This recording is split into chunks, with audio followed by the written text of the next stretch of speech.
waxaan idin sheegayaa jacaylka saddexda nooc oo u kala baxo koowaad waa kana islama hadli karo waa la kala xishoodaa oo keliya xataa hadal layskuma quro sokorta iska dhigno adna cusbad iska daa hadalan waa intaas maxaa cunaysaan ani waa dheregsanaa aad maxaa cunee adaadaa dheregsanta ana waa dheregsanahay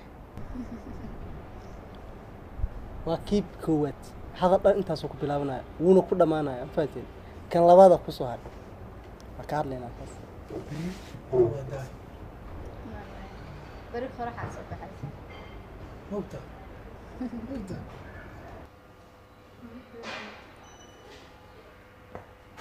Virginia Espresso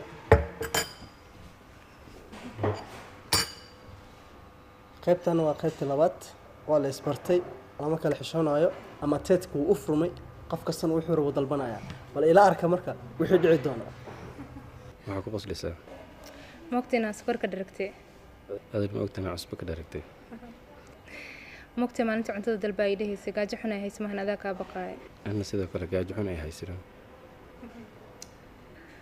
maadaama xiriirkeen hadda in badan uu socdo ka waran haddaan guur u bedelano waa midaan rajeynana hataa inaan guur u bedelno insha allah laakiin markaas gursano jiifka cuntada kuu keenaa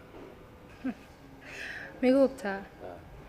anigana waxaan rajeynayaa markaas guursano inaa maalin walba ay iimaanaysa dhar nooc kale igu aragtay catarna iska buuxiya sidee tahay waa la isku faraxsan yahay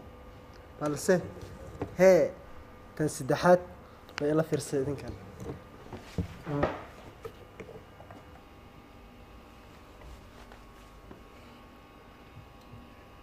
qaybtan waa qaybtii saddexaad oo aan wada sugaynay dhammaantiinba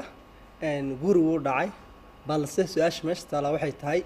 guurka marka uu dhacay ballantii layska qaado bal ma la oofiyey mise aan wada daawana dhammaantiinba markaan ku guursada sarta cunto kuga keena cawsta cuntada sarta lagu keenay ish xaaji qamsiir galab kasto markaan shaqadu ka imaado dhar cusub baan kugu soo dhaweyn cadar baan isku buufin wardulfay mis furisadaa u egtahay